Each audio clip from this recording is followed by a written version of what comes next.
Il s'agit du champ pétrolier de Rabi au Gabon. Elf avait exploré cette région, cette zone, et n'avait malheureusement rien découvert. Elf, était, Elf Gabon était passé très près de la découverte, mais en manque de chance.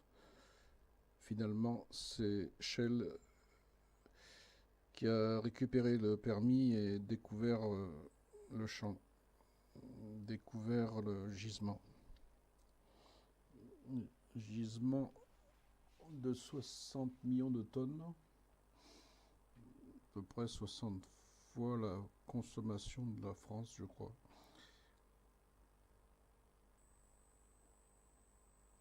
Alors Elf, qui participait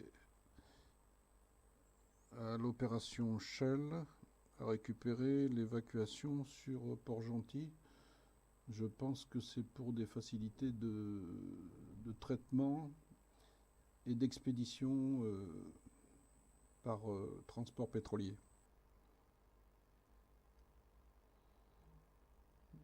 Bon, il y a eu 17 000 tubes.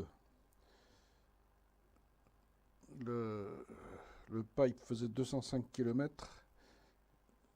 Il y a eu besoin de 17 000 tubes d'environ 15 mètres de long. Il y a d'ailleurs eu un épisode cocasse. On avait commandé des tubes de longueur moyenne 9 mètres, avec une longueur maximum de 15 mètres. Et je crois que c'est les Allemands, d'ailleurs j'avais supervisé l'usine de fabrication en Allemagne. Les Allemands ont pratiquement tout fabriqué à la longueur maxi qui était permise de 15 mètres, si bien que le bateau de transport de transport retenu avait prévu des cales pour accueillir des tubes de 9 mètres. Et évidemment, on s'est rendu compte que les tubes de 15 mètres ne rentraient pas dedans, donc il a fallu affréter d'autres navires, ça a coûté assez cher.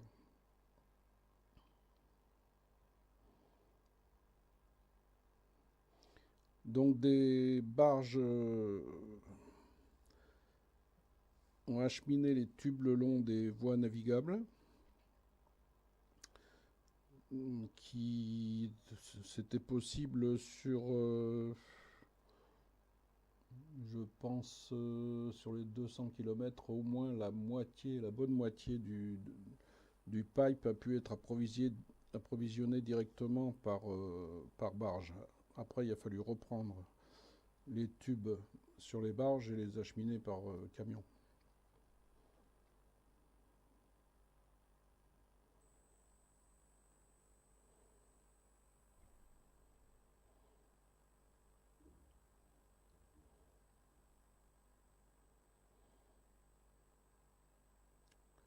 Les tubes étaient relativement lourds, donc 15 mètres de long, 18 pouces de diamètre, c'est-à-dire 457 mm de diamètre, et 6 ou 7 mm d'épaisseur. Il s'agissait d'acier haute résistance, 60 kg, alors que l'acier ordinaire fait 24 kg. Donc ce système de haute résistance permet de réduire le poids des tubes.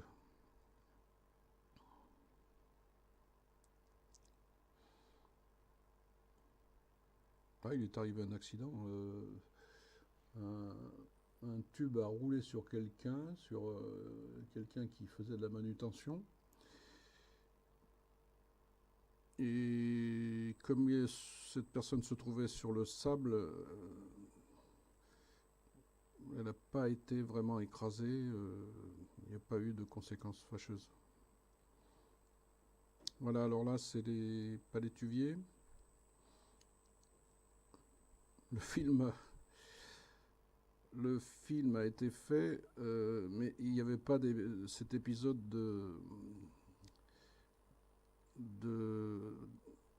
d'ouverture de pistes dans les marécages avec les palétuviers. Donc il a été fait un petit film le week-end avec trois ou quatre personnes équipées de machettes et d'une tronçonneuse pour donner une idée de cette opération.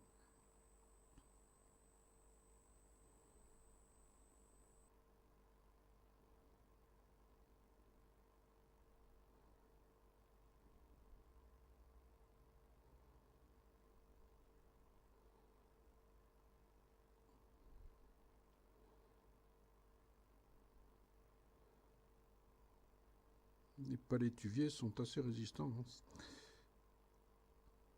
Ils sont plus résistants que le sureau là, qui pousse à moitié dans l'eau.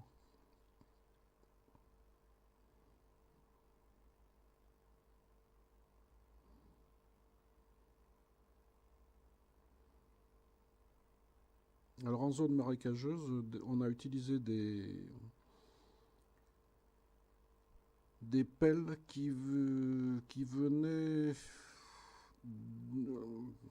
Les entreprises avaient l'expérience des bassins d'huîtres en Vendée et autres régions. Et donc, ils avaient l'habitude de se servir pas de tractopelles, de pelles, de pelleteuses, en zone marécageuse, semi-marécageuse. Donc, ils utilisaient des plaques de fer pour rouler dessus. Donc, au fur et à mesure de l'avancement, ils enlevaient une plaque et ils la mettaient de l'autre côté pour pouvoir rouler dessus.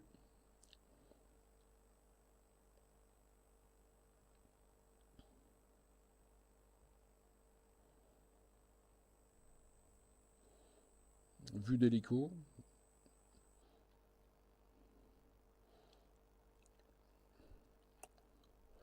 Alors le transport en hélico, c'est assez dangereux parce que quand on survole la mer ou les côtes, on est assez rassuré, mais quand il s'agit de transport en zone forestière, on sait que ça sera fatal si on tombe. Voilà, la traversée d'une grosse rivière s'est faite avec une suceuse qui a créé un sillon avec des pentes très faibles, il a fallu enlever beaucoup de sédiments. Il avait été envisagé de se servir de charrue, mais bon, on s'est aperçu que c'était pas possible.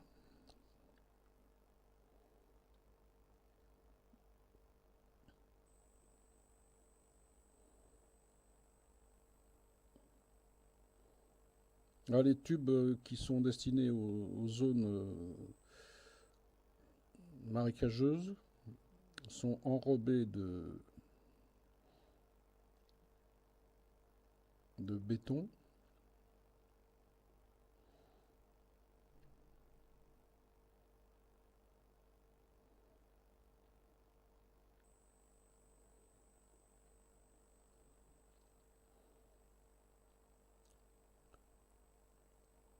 Pour qu'ils ne flottent pas, qu'ils se placent au fond de l'eau.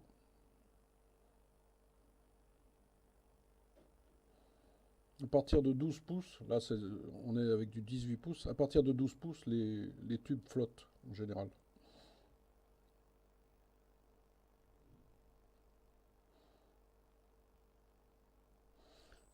Oui, là, pour justement, alors, le fait qu'ils soient lestés de béton, c'est un handicap pour les poser parce que là, on est obligé de mettre des flotteurs pour pouvoir installer le tube, le faire glisser. Alors ça, c'est l'indemnisation des gens, point de vue foncier, puisqu'on passe sur leur terre, donc il a fallu indemniser les propriétaires. Ou alors certains endroits, comme par exemple la présence d'un arbre sacré, donc il a fallu dévier le pipe pour faire le tour de cet endroit-là. Donc je pense que ça s'est bien passé.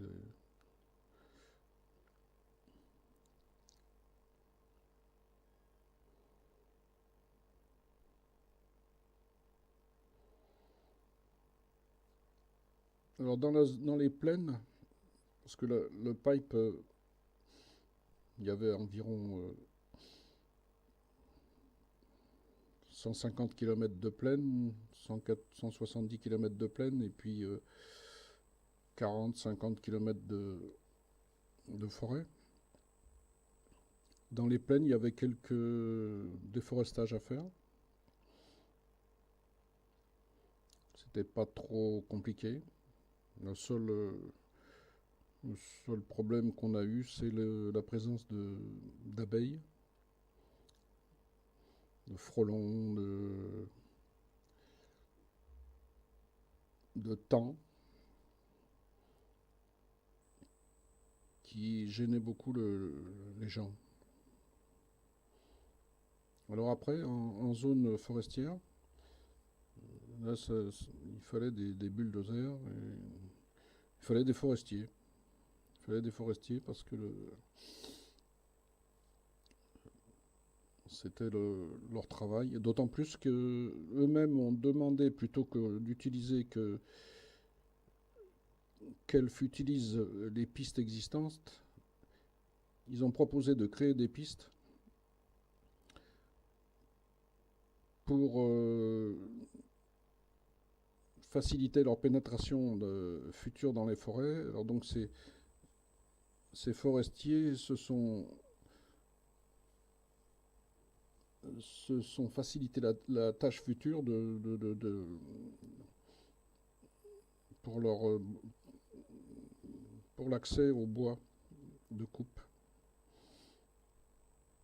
Alors d'ailleurs, cette déviation qui a été demandée par les forestiers obligeait à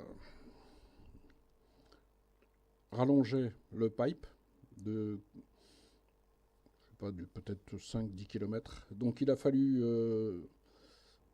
économiser du pipe dans certains contours qui avaient été prévus. Donc on a court-circuité ces contours pour gagner de la longueur de tube. Voilà, donc ça s'est arrangé. Bon, il y a eu un peu plus de difficultés puisque le contournement avait été fait pour éviter des zones plus difficiles à travailler.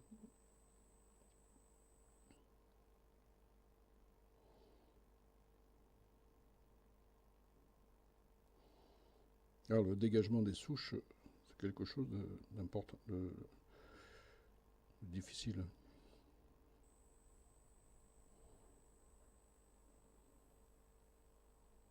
Les arbres étaient poussés le long du dégagement qui était fait là, qui faisait 30 mètres de large.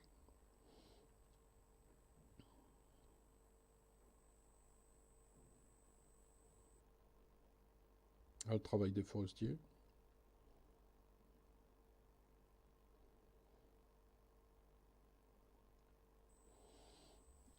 Qui font, qui font l'assemblage de radeaux pour acheminer les billes vers Port-Gentil.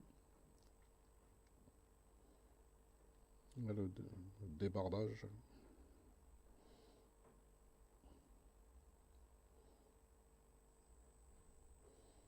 Bon, les rivières sont. Enfin, les fleuves. Le fleuve, en l'occurrence, là. Il n'y a pas de rapide, donc la navigation est paisible.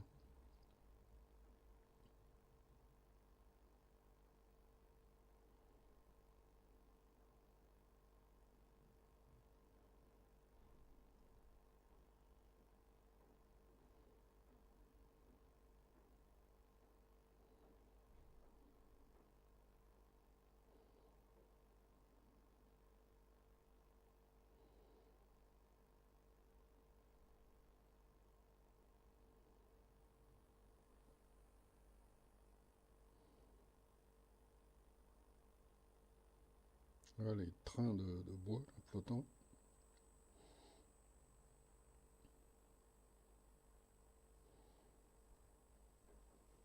Alors, les topographes en action. Et un superviseur qui s'embourbe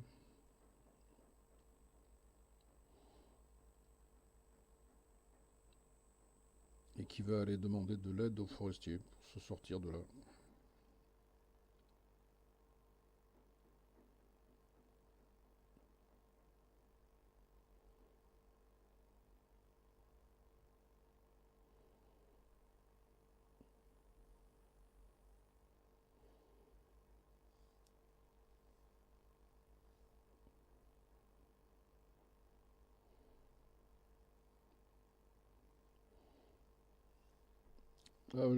Vous ne pouvez pas bénéficier de la bande son originale puisqu'il y a un copyright.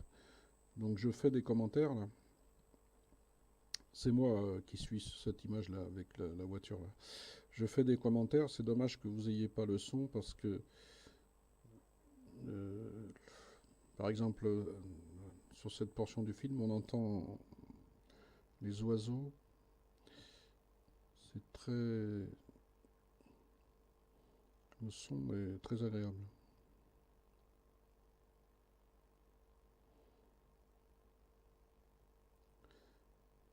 Voilà, le transport des tubes pour aller sur leur zone de pause. Donc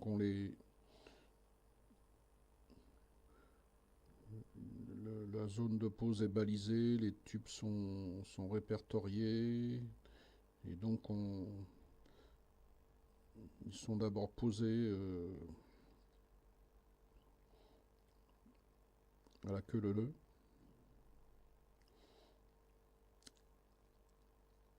Et à certains points spéciaux, il est prévu de les cintrer pour changer de direction. Voilà, on s'aperçoit qu'ils font tous une quinzaine de mètres, la longueur maxi qui était prévue au contrat.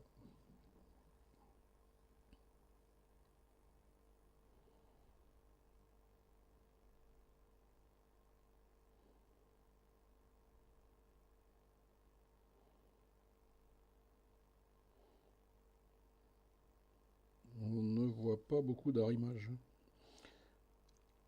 Bon, apparemment ça tient bien.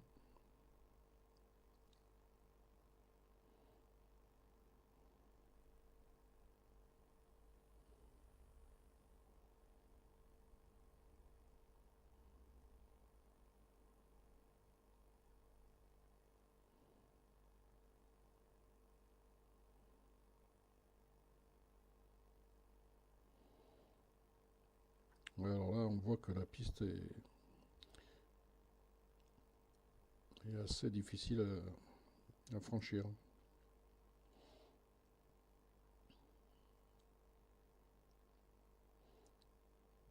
Je me souviens pas, peut-être que le sable était très mou à cet endroit-là, un peu comme le Fèche-Fèche, là, au Sahara. Ah, ils sont quand même arrimés. Il y a des... Autant pour moi, il y a des câbles d'arrimage des tubes.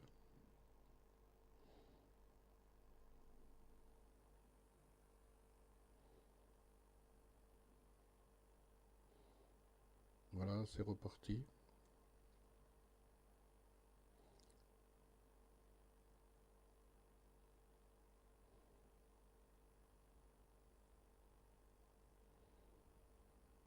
Ouais, cette zone, il y avait un peu d'eau. Ouais.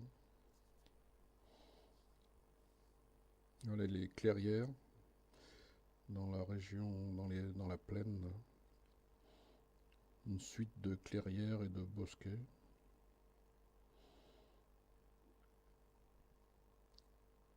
Et on aperçoit de temps en temps des buffles. Quelques les éléphants, mais enfin, les éléphants sont devenus des animaux nocturnes. Ils ont tellement été chassés qu'ils se réfugient dans les marais et ils ne sortent que la nuit. Et ils sont très féroces. C'est des tout petits éléphants. C'est une race d'éléphants petite, Et il faut pas trop s'y frotter. On voit sur la piste, quand on embauche le matin, on voit sur la piste les traces d'éléphants qui, qui, ont, qui sont passés là, dans la nuit. Alors que dans la zone de forêt, plus loin, les éléphants sont moins chassés et ils sont plus gros. Ces races d'éléphants sont plus grosses et ils ont moins peur de l'homme. Voilà, alors les tubes ont été posés approchés de leur endroit final et voilà les engins de les engins de cintrage. Alors évidemment, tout a été préparé, les angles de cintrage prédéterminés.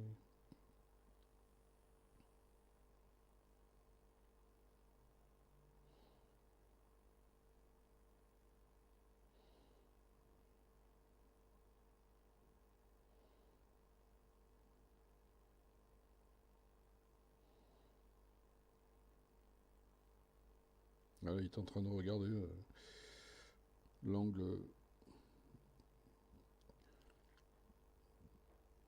après cintrage.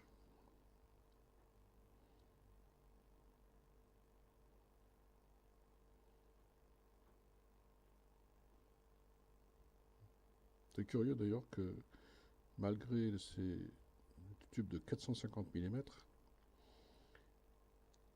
sont relativement flexibles, heureusement d'ailleurs, puisqu'il y a des histoires de dilatation.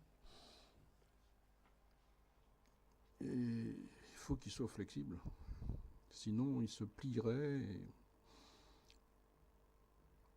Enfin, sinon, ils se casseraient. Je ne sais pas ce qui pourrait arriver.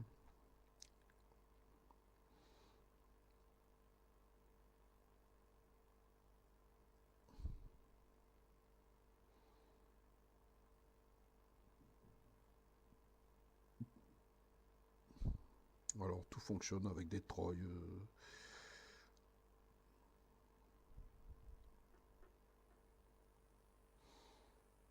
Et là, une centrale hydraulique, évidemment.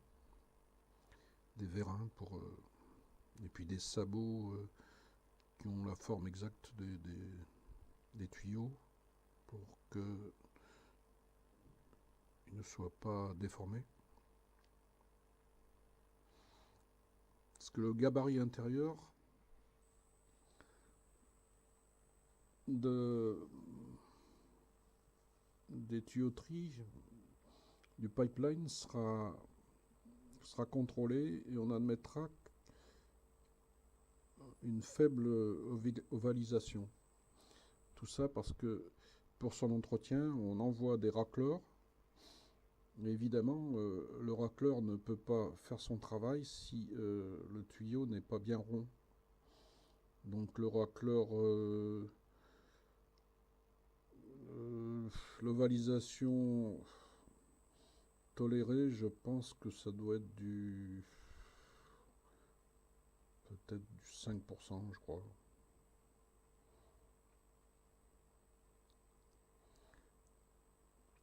On a eu d'ailleurs des problèmes dans le contrôle de l'ovalisation parce que les racleurs qui avaient été initialement passés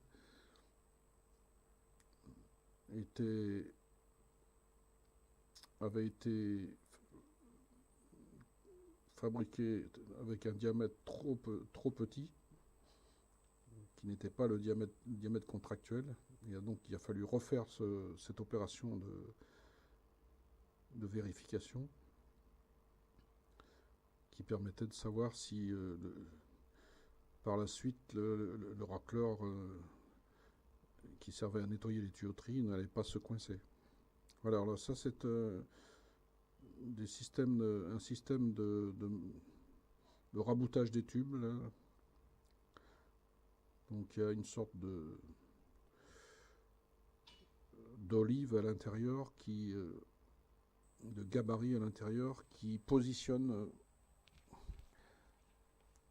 le tube suivant avant son raccordement par soudure. Alors cette opération là où on voit tout un tas de tentes là, on dirait une scène de, je sais pas, de l'Antiquité là, avec des tentes là. C'est, ça s'appelle le cirque. On appelle ça le cirque.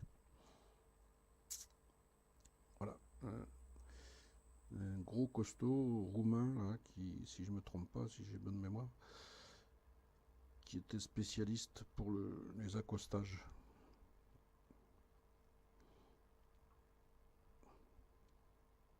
Et les soudeurs qui sont prêts à intervenir.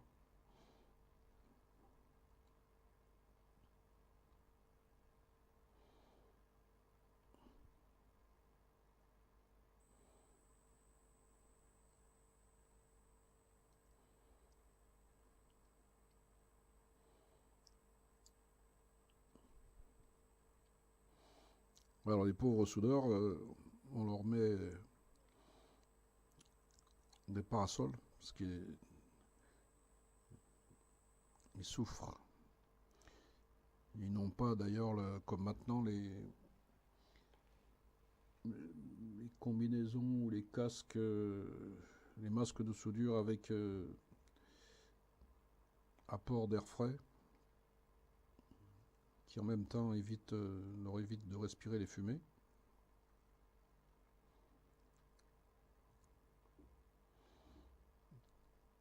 Alors ils sont quand même choyés ces soudeurs parce que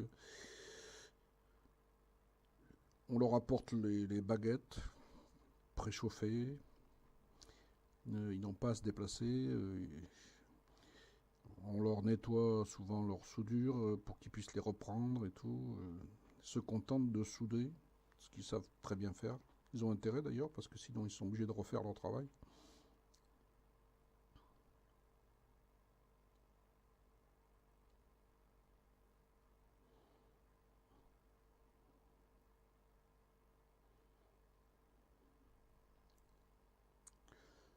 Ah oui, là c'est le passage d'endroits marécage.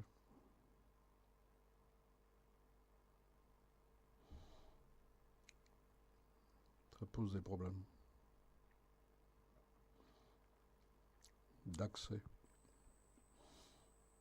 Alors si vous regardez bien, vous voyez que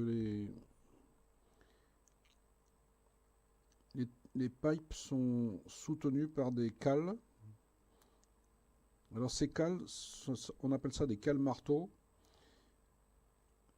Et alors la cale marteau, c'est toute une science. Ça permet de rehausser n'importe quelle construction, de dans n'importe quelle position, aussi bien horizontale qu'oblique, etc. Enfin bon, la cale marteau, c'est vraiment quelque chose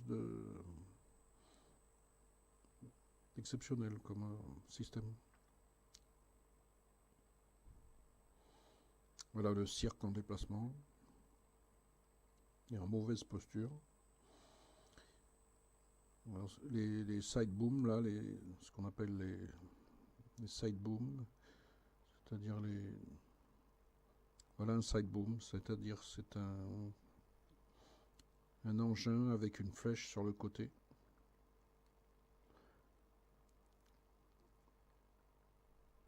Alors ici on a prévu un pipe lesté.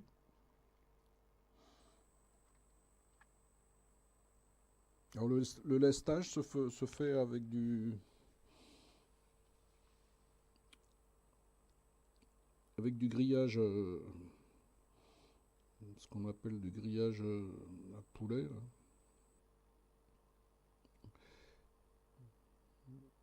Et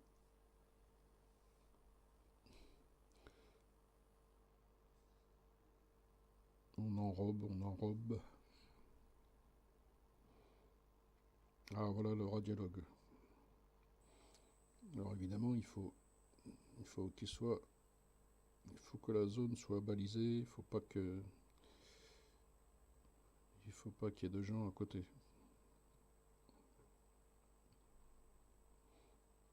Toutes les soudures, 100% des soudures sont radiographiées. Ce jour-là, il pleuvait.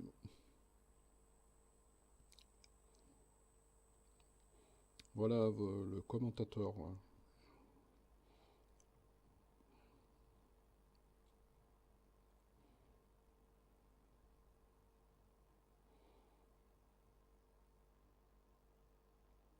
C'est dommage qu'on n'entende pas la musique.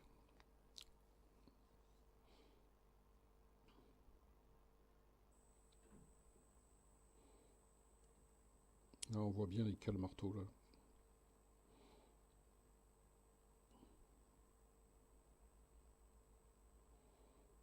Alors ça, ce sont les gens qui font le revêtement entre des zones de raboutage.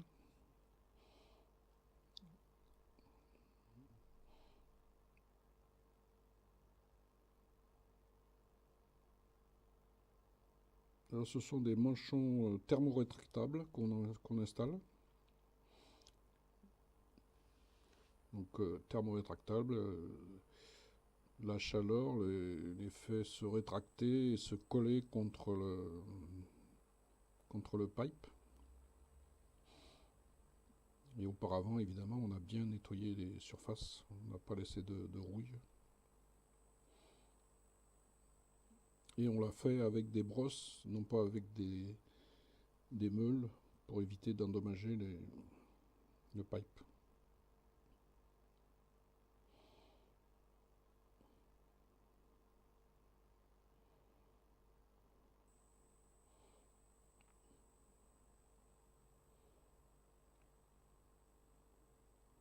Ouais, on passe une couche de peinture époxy auparavant.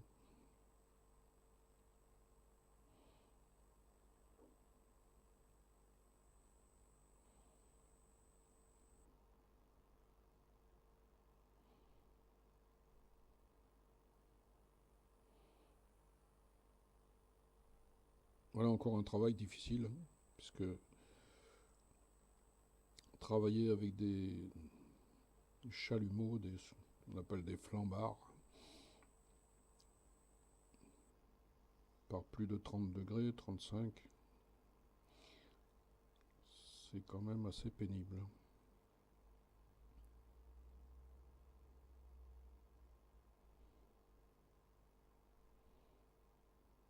La continuité est parfaite.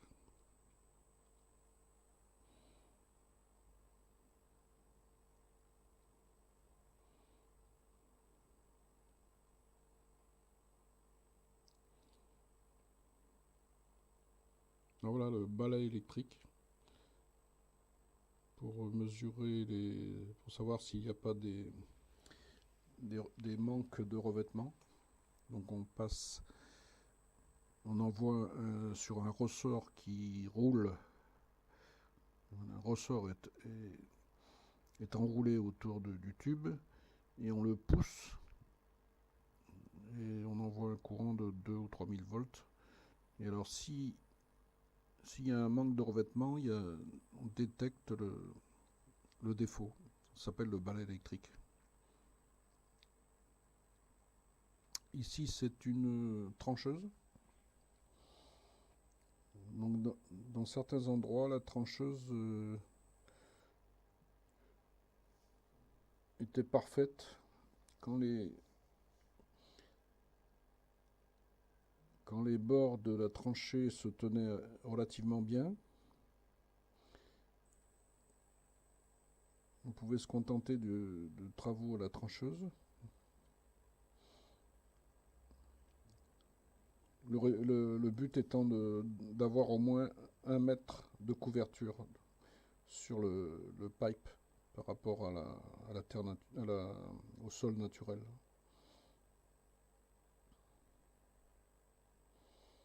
Alors, par contre, la trancheuse a connu quelques difficultés quand elle est arrivée dans des zones de pudding, une espèce d'argile élastique, où elle n'arrivait absolument pas à avancer. Donc il a fallu utiliser d'autres moyens plus radicaux.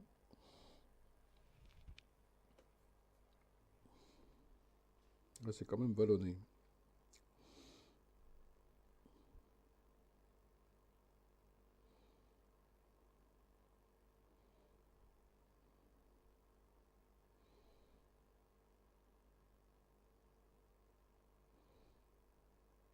Alors justement, tous les véhicules qui avaient parcouru la plaine, le soir, quand ils s'arrêtaient, pas de frein à main, pas besoin de frein à main. Et alors quand les véhicules sont arrivés en zone vallonnée, on a eu pas mal d'accidents, si on peut dire. En fait, c'est un problème matériel, hein, où les véhicules se sont mis, comme les gens n'avaient pas le réflexe de mettre leur frein à main, les véhicules, une fois les gens descendus de leur véhicule, les véhicules partaient à la descente. Alors voilà, ça ce sont les points spéciaux, c'est-à-dire quand bon, le train, ce qu'on appelle le cirque, là, que je vous ai montré, que vous avez vu avec les tentes, le cirque, lui, ne fait que des tronçons de quelques kilomètres. Et alors, ces tronçons de quelques kilomètres sont raboutés par des gens, sont raboutés spécialement par une petite équipe, là. Donc on détermine les coupes qui sont à faire pour le raboutage. Et donc c'est des gens assez pointus, assez qualifiés pour pouvoir faire du raboutage du premier coup, évidemment. Si on manque, voilà, ça s'appelle une bicyclette. Le système pour couper, pour faire une coupe oxyacétylénique, coupe au chalumeau. Le système de guide, on appelle ça la bicyclette, là. Oui, si on ne fait pas un raboutage du premier coup, il faut rajouter un tronçon, donc moi je pense pas qu'il se soit jamais trompé. Voilà, alors là, le système de guidage pour l'approche.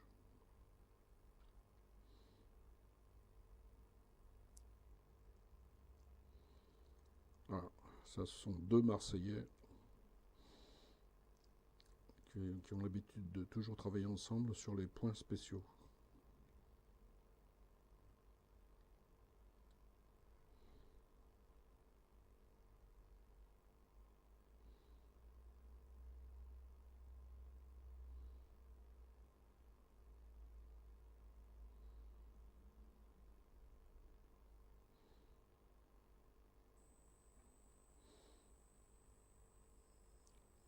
Alors ça c'est l'enfouissage du pipe.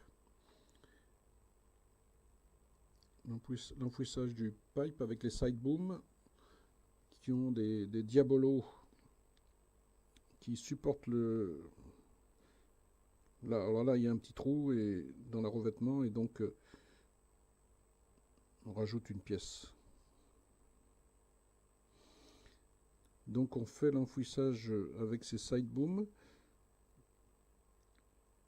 équipés de diabolos qui roulent, qui avancent et donc derrière le pipe est enfoui.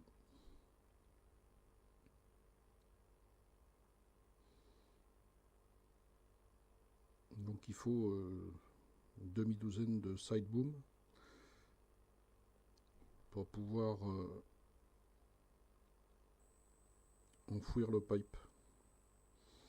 Alors évidemment les pelles dégagent les parois qui se sont affaissées. Et on s'empresse évidemment d'enfouir le tube plutôt de recouvrir le tube.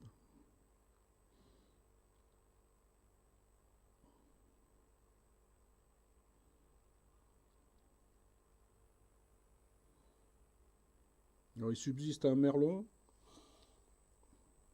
d'1 mètre de haut en général, en moyenne. Et le merlon, au bout de quelques années, disparaît. C'est-à-dire le foisonnement de terre qui a eu lieu, plus évidemment le volume du pipe qui a été ajouté, le foisonnement disparaît, donc on se retrouve pratiquement au niveau du terrain naturel.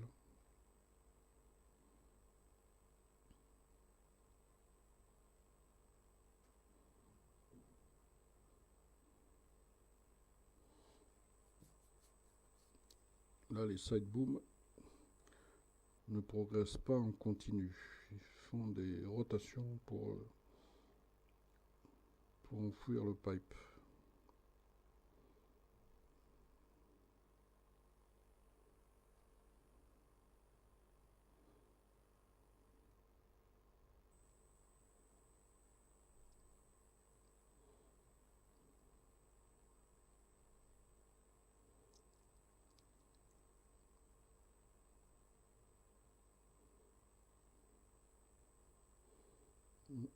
Des sangles multiples.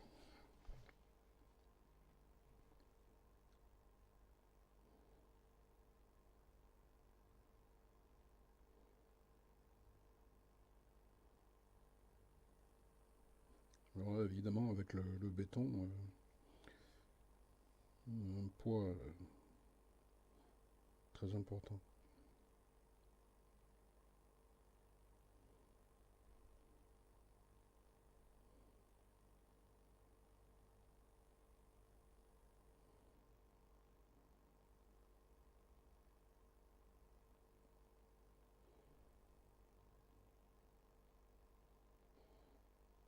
Alors peut-être que là, il s'agit de points spéciaux qu'on a... Ah non, là, on est en zone marécageuse.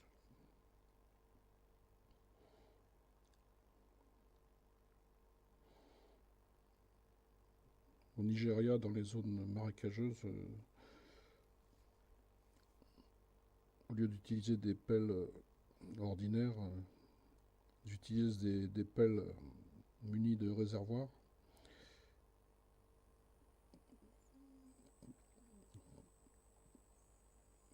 qui peuvent ballaster pour appuyer, pour avoir juste la pression qu'il faut pour travailler.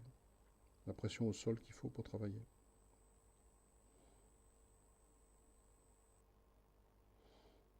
Voilà le merlon qui reste, là, qui subsiste.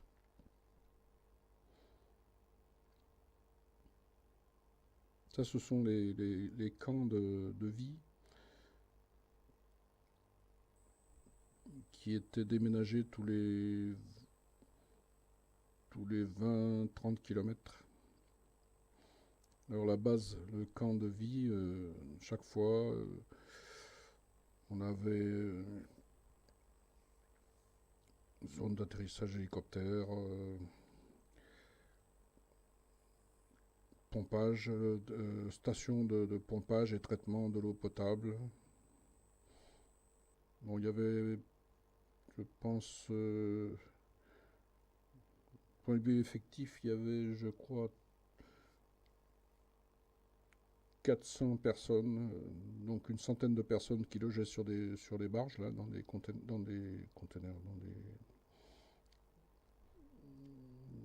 bungalows. Et il y avait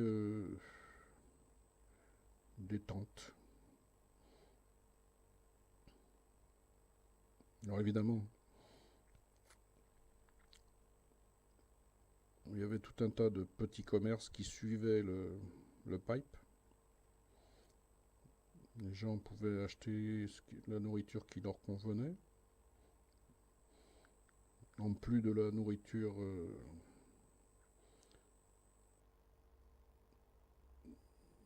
en plus de la cantine qui était prévue. Et puis des chiens qui le suivaient aussi. Là. On trouvait, on a trouvé des chiens qui ont fait tout le trajet avec nous.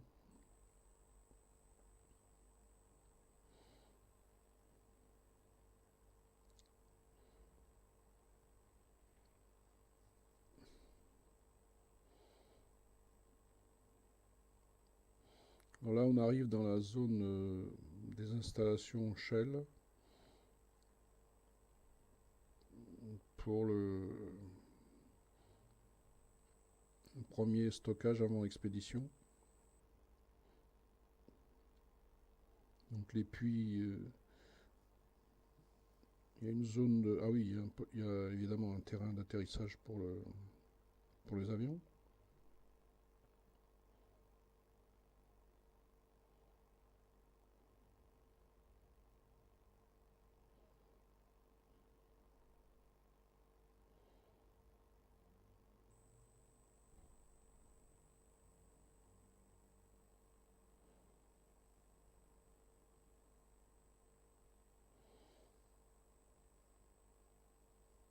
Ouais, on est en 85.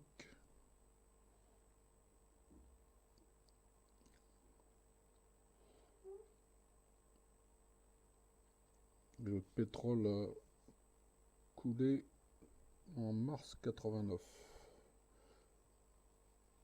Le premier pétrole qui a été qui a utilisé les pipes, ça